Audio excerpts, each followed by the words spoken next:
हरे कृष्णा। आप सभी का बहुत बहुत हार्दिक स्वागत है। श्री कृष्ण भगवद गीता में कह रहे हैं, परित्राणाय साधु नाम विनाशाय च दुष्कृताम धर्म संस्थापनार्थाय संभवामि युगे युगे। दरअसल श्री कृष्ण अपने प्राकट्य का उद्देश्य बता रहे कि मैं क्यों प्रकट होता हूं। भगवान कह रहे 3 कारण हैं। परित्राणाय साधु नाम, पहला भक्तों की रक्षा करने के लिए। दूसरा विनाशाय च दुष्कृताम, जो दुष्ट लोग हैं उनका विनाश करने के लिए। और तीसरा धर्म संस्थापनार्थाय, तीसरा उद्देश्य भगवान बता रहे कि धर्म की स्थापना करने के लिए। और इन तीनों में से सबसे प्रमुख जो कारण है वो है अपने भक्तों की रक्षा करने के लिए। दरअसल श्री कृष्ण कई रूपों में प्रकट होते हैं अपने भक्तों की रक्षा करने के लिए, अपने भक्तों के साथ आदान प्रदान करने के लिए। और एक फॉर्म ऐसा है जो श्री कृष्ण लेते हैं ताकि भक्त श्री कृष्ण की सेवा कर सके, और यह फॉर्म है डीटी वर्शिप, भगवान की श्री विग्रह की सेवा। जगन्नाथपुरी के पास एक बहुत ही सुंदर मंदिर है, एक बहुत ही सुंदर विग्रह है जिनका नाम है अलारनाथ। दरअसल इनका नाम था अलवरनाथ, क्योंकि अलवर लोग, अलवर मतलब जिनकी मति, जिनकी बुद्धि कृष्ण में भक्ति में लगी है, उन्हें अलवर कहा जाता है। तो ये अलवरों के नाथ थे, लेकिन समय बीतते बीतते अलवरनाथ से अलारनाथ हो गया। तो अलारनाथ जी की सेवा एक ब्राह्मण किया करते थे जिनका नाम था श्री केतन। दरअसल ये ब्राह्मण खुद भी सेवा करते थे और अपने पुत्र मधु को भी सिखाते थे कि भगवान की सेवा कैसे करनी है। तो माता पिता का एक फर्ज यह भी है कि खुद भक्ति करें अच्छे से, लेकिन साथ में अपने बच्चों को भी भक्ति में, भगवान की सेवा में जोड़े।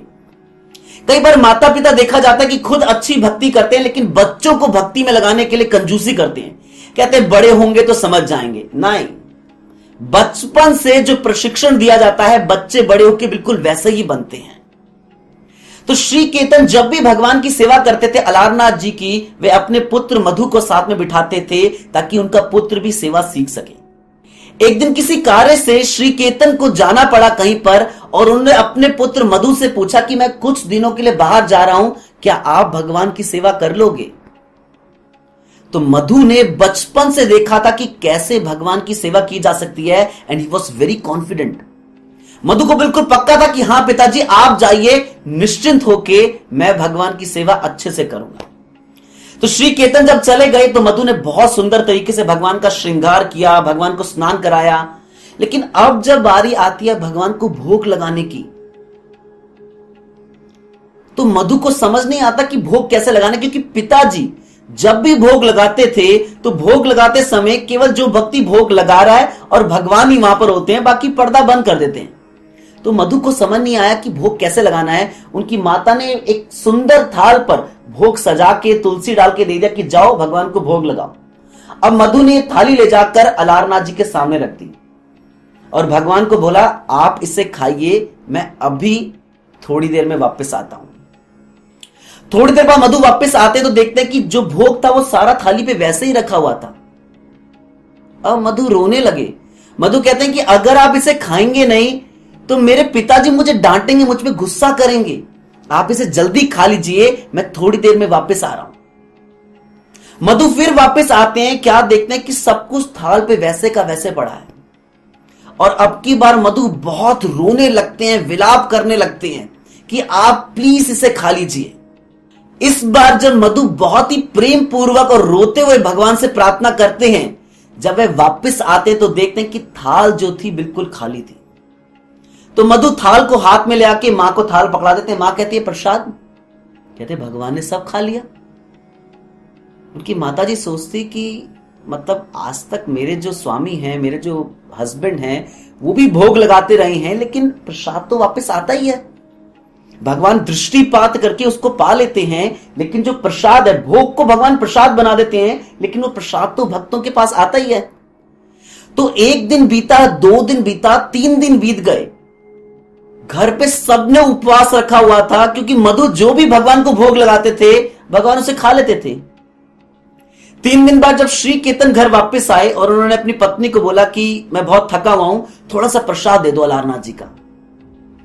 तो उनकी पत्नी कहती है प्रसाद वरसाद कुछ नहीं है, आपका पुत्र जो भी भगवान को भोग लगाता है भगवान सब खा लेते हैं, हमने 3 दिन से उपवास रखा हुआ है, कुछ नहीं खाया हमने।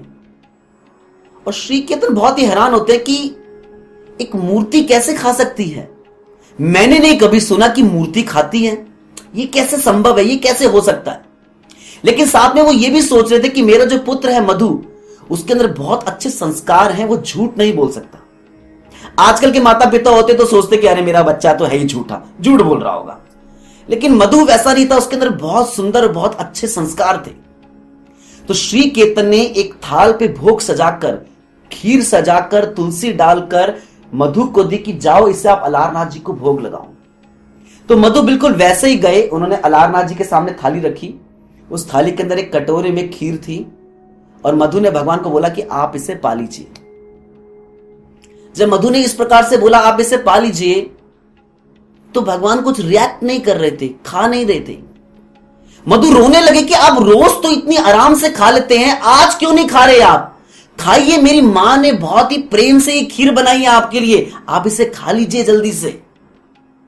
पर भगवान अलारनाथ ये सोच रहे थे कि जो इसके पिता हैं श्री केतन, वो तो खंबे के पीछे खड़े होकर देख रहे हैं।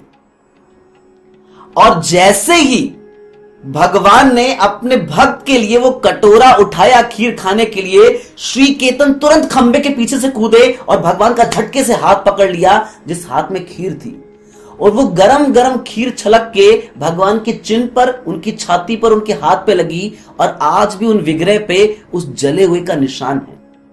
दरअसल भगवान ने अपने भक्त के प्रेम में, मधु के प्रेम में उसे एक ऑर्नामेंट की तरह, एक आभूषण की तरह पहना हुआ है। और भगवान बहुत सुंदर संदेश देते हैं श्री केतन को, जब श्री केतन ये कहते हैं कि अगर आप भी सब कुछ खा लेंगे तो हम तो भूखे रहेंगे। क्या कभी किसने सुना है कि मूर्ति कुछ खाती है? तो भगवान अलारनाथ ये कहते हैं कि दरअसल आपके जैसे नास्तिक से मैं कभी कुछ स्वीकार नहीं करता, ये तो मधु का प्रेम था जिससे मैं सब कुछ स्वीकार कर रहा था। और यही श्री कृष्ण भगवत गीता में कह रहे हैं, पत्रम पुष्पम फलम तोयम यो में भक्त्या प्रयच्छति। भगवान कह रहे हैं पत्र पुष्प फल और जल जो व्यक्ति भक्ति भाव से मुझे अर्पित करता है। और जब भगवान अपने भक्त में भक्ति भाव देखते हैं तो भगवान उस भक्त की दी हुई हर भेंट को स्वीकार करते हैं, जैसे भगवान ने मधु की दी हुई हर भेंट को स्वीकार किया। तो कई लोग ये सोचते हैं कि भगवान के जो विग्रह है, एक मूर्ति है, एक पत्थर है, ये खा नहीं सकते। लेकिन दरअसल भगवान उस भक्त की डिवोशन को, उस भक्त की भक्ति को एक्सेप्ट कर लेते हैं। दरअसल वो थाल में जो जाता है, वो जाता तो भोग है, लेकिन भगवान अपने दृष्टि पात्र से उसे स्वीकार करके उस भोग को प्रसाद बना देते हैं।